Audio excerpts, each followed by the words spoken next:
Hi అండి, ఎలా ఉన్నారు? బాగున్నారా? చింతపండు పులిహోర ఎలా చేయాలో చూపిస్తాను. చింతపండు ఎలా నానబెట్టుకోవాలి. పచ్చిమిరపకాయలు, అల్లం, వేరుశనగగుళ్ళు, పచ్చెనపప్పు, మినపప్పు, ఆవాలు, జీడిపప్పు, ఆవాలు, పిండి కొట్టాలి,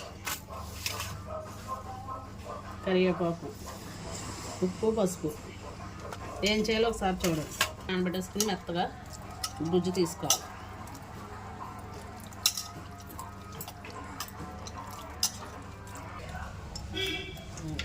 అలా ఉట్లు రాకుండా పిండేసుకోవాలి.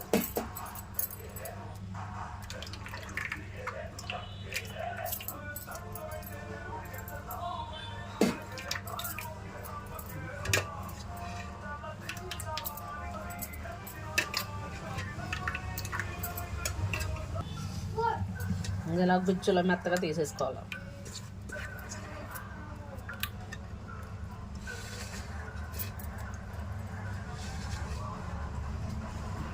ఇది పొయ్యి మీద పెట్టి ఉడికించాలి.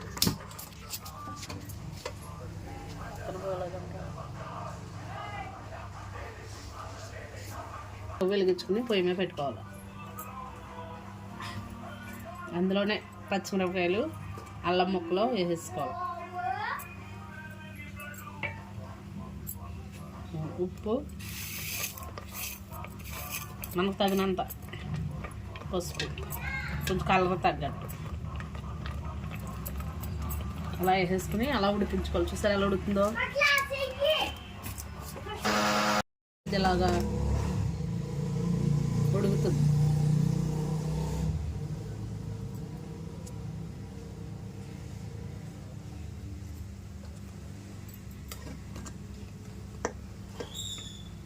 అది అలా ఉడకనివ్వాలి. ఉడకనిచ్చినప్పటికీ ఇంకో మిక్సీలోని ఇందాక చూపించిన ఆవాలు ఇలా మిక్సీ పడేసుకోవాలి. మిక్సీ పడేసుకుని ఈ అన్నం వేడిగా ఉంది,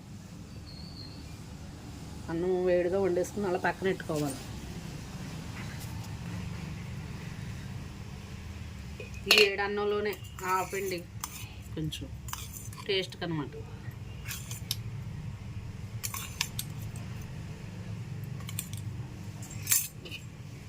రెండు స్పూన్లు వేసాను.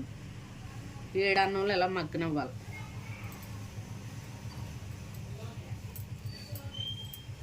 మనం కోపెట్టుకునేటప్పుడు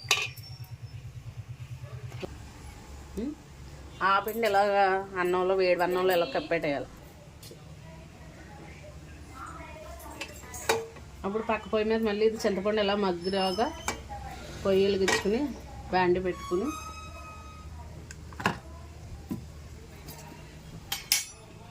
నూనె మనకి పులిహోరకి ఎంత తగ్గుతుందో అంత వేసుకోవాలి. నేను కొంచెం ఎక్కువ వండుతున్నాను, అందుకని ఎక్కువ నూనె వేసుకున్నాను.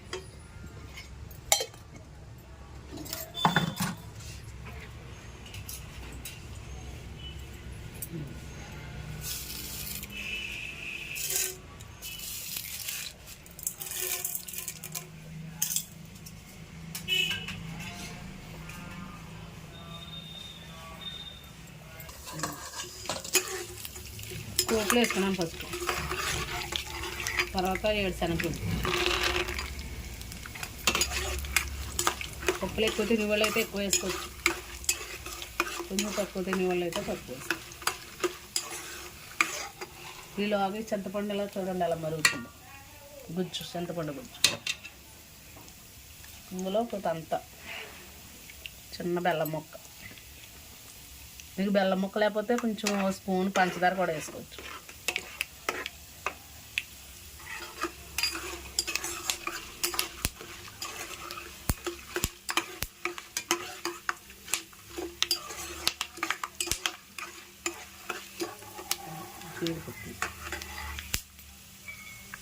జీడిపప్పు అన్నది మన దగ్గర ఉంటే వేసుకోవచ్చు, లేకపోతే లేదు.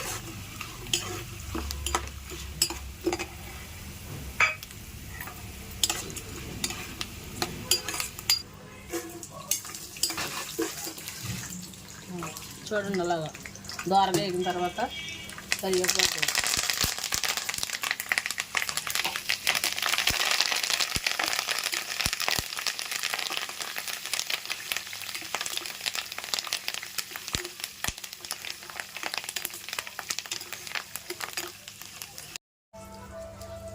ఆల్రెడీ గుజ్జులో వేసుకున్నాం పసుపు, అయినా ఇందులో కొంచెం అంత చిట్టుకుడు వేసుకోవాలి.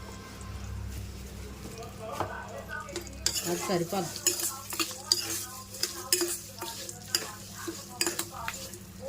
ఇలా పోపు అయిపోయిన తర్వాత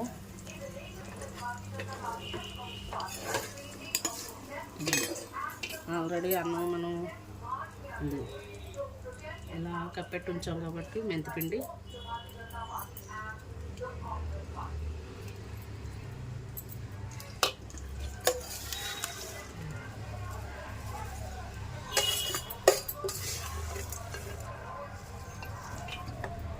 చింతపండు గుజ్జు అలా ఉడుకుతూనే ఉంటుంది. పోపు ఇలా వేసుకుంటే పప్పులు కరకరలాడతాయినట్టు కమ్మగా ఉంటాయి.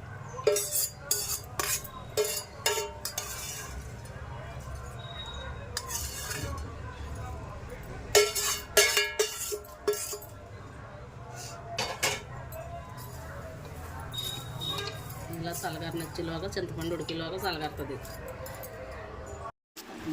చింతపండు చేసారు అలా ఉడికిందో, చింతపండు ఎలా ఉడికిచ్చేసుకోవాలి. ఈ వాటర్ అంతా ఇంకిపోయింది.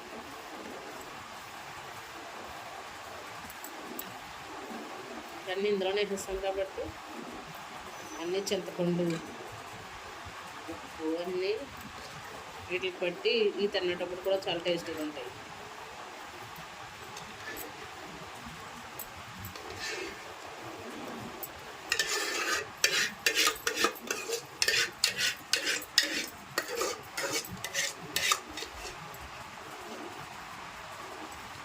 పులిహోర 2 రోజులైనా మనం ఎక్కడికైనా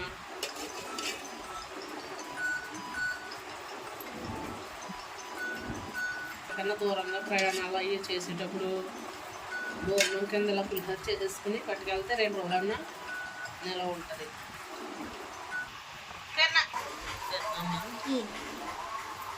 నీలో కలిపేసుకోవాలి.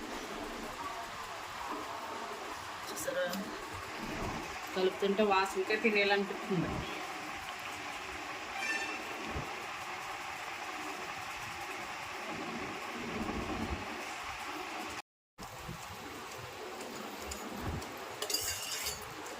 నేను పోపులోని ఎండుమిరగాయలు వేస్తాం మర్చిపోయినాను.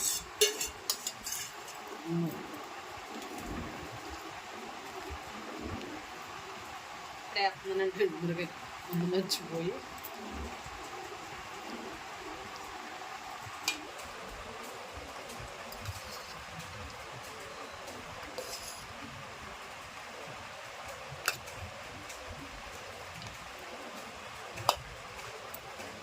వేసుకోవడమే అయిపోయింది.